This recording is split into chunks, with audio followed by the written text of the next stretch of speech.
Pada mulanya, dakwah ini bukanlah untuk semua orang, tetapi hanya dalam kalangan kerabat dari Bani Hashim dan juga Bani Abdul Muttalib. Kemudian dakwah ini terus meluas sehingga kepada Quraisy, dan mereka adalah kumpulan yang majoriti penduduk Mekah.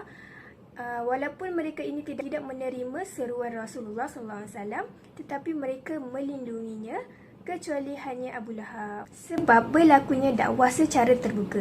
Seperti yang saya beritahu tadi, pada mulanya dakwah dilakukan secara rahsia selama 3 tahun. Sehinggalah Allah memerintahkan Rasulullah untuk berpindah dari dakwah secara rahsia kepada secara terbuka ataupun umum. Kemudian Rasulullah menjelaskan kepada orang-orang musyrik tentang apa yang mereka alami selama ini, iaitu kejahilan dan kesesatan. Tetapi mereka menentangnya dan menolak kerana kejahilan dan kesombongan mereka.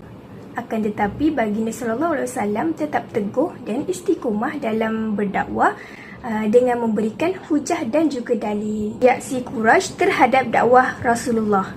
Apabila Rasulullah SAW mula berucap dengan dakwah, kaumnya mula memusuhi dan menentangnya, menghina, malah mereka melaknat baginda. Perjuangan Nabi Muhammad SAW ketika menyampaikan dakwah di Bukit Safa. Nabi Muhammad memanggil suku Quraisy kabilah per kabilah dan mereka segera mendatangi baginda termasuk Abu Lahab. Nabi Muhammad SAW kemudian bertanya kepada mereka, menurut kalian, jika ku kabarkan bahawa ada pasukan berkuda di lembah di kaki gunung sana yang hendak menyerang kalian, adakah kalian percaya akan kata-kataku? Maka mereka menjawab, tentu kami tidak pernah sekalipun mendapatimu berdusta. Kemudian Nabi Muhammad SAW menyeru secara khusus bapa saudara baginda Abbas ibnu Abdul Muttalib dan ibu saudara baginda Safiyah binti Abdul Muttalib. Masing-masing Nabi Muhammad mengatakan, aku sama sekali tidak boleh membantumu menghindar daripada siksaan Allah. Setelah Nabi Muhammad SAW selesai menyampaikan peringatan itu, orang-orang pun membubarkan diri. Tidak ada sedikit pun respon dari mereka. Hanya Abu Lahab seorang yang menanggapi Rasulullah dengan cara yang buruk. Setelah itu, turunlah firman Allah, iaitu surah Al-Masad ayat 1 hingga 5.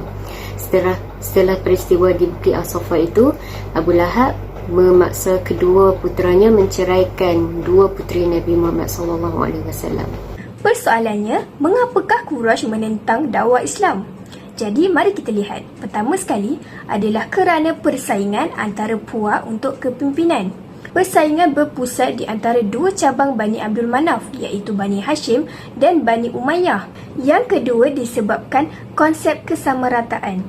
Orang Quraisy menentang Islam kerana persamaan mutlak antara manusia. Hal ini kerana mereka sangat membeza-bezakan antara orang besar dan juga hamba. Oleh itu, semua manusia di sisi Allah adalah sama. Yang ketiga, disebabkan iman kepada hari kebangkitan. Percaya kepada hari akhirat adalah prinsip asas untuk Islam yang telah ditetapkan. Mereka sangat enggan untuk dibangkitkan selepas mati. Kerana apa?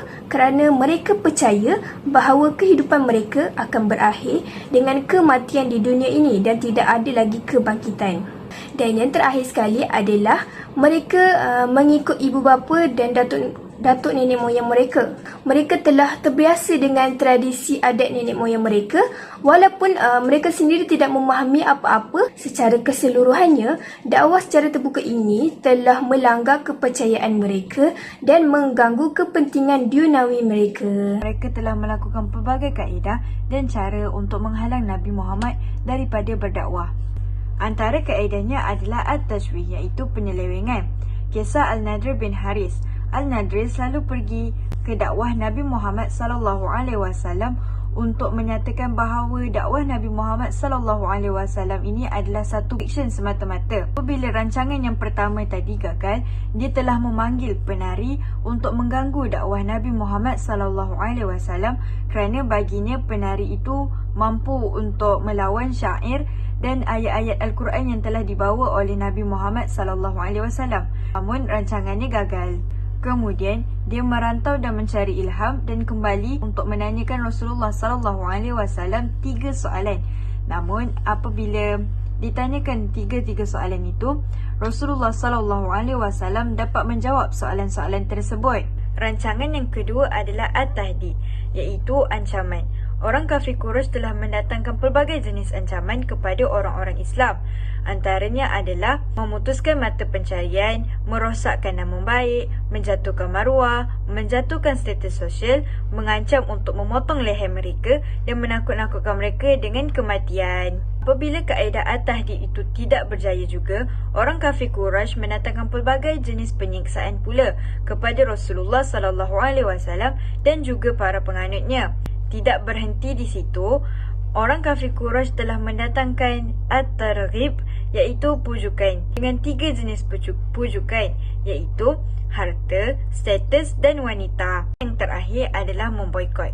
Agama Islam semakin lama semakin berkembang dan menjadi antara agama yang paling berpengaruh di Mekah, menjadikan orang kafir Quraisy tercabar dengan perkembangan agama Islam ini. Jadi mereka memboikot Bani Hashim dengan cara tidak mengahwini mereka, tidak berjual beli dengan mereka, tidak bercakap dengan mereka dan juga tidak akan masuk ke dalam rumah mereka. Seterusnya, penderaan fizikal Quraisy terhadap Nabi Muhammad SAW. Peristiwa orang musyrik sangat banyak dan percubaan mereka untuk membunuh Rasulullah SAW. Di antara percubaan-percubaan adalah seperti yang pertama, percubaan mereka untuk menukar Nabi Muhammad SAW dengan Umarah bin Al-Walid dengan tujuan untuk membunuh Nabi Muhammad SAW. Permintaan mereka ditolak oleh Abu Talib. Peristiwa yang kedua adalah percubaan Uqbah bin Abi Mu'ayth untuk membunuh Nabi Muhammad SAW ketika Rasulullah SAW sedang menunaikan solat. Selain itu, peristiwa percubaan Abu Jahal untuk membunuh Nabi Muhammad SAW. Suatu hari, Abu Jahal mengadakan pertemuan dengan kaumnya dan mengatakan bahawa membunuh Rasulullah SAW itu adalah satu perbuatan yang baik. Abu Jahal juga pernah mengancam Nabi Muhammad SAW sekiranya dia melihat baginda Rasulullah SAW sujud di Kaabah, maka dia akan memijak kepala Rasulullah SAW ketika itu.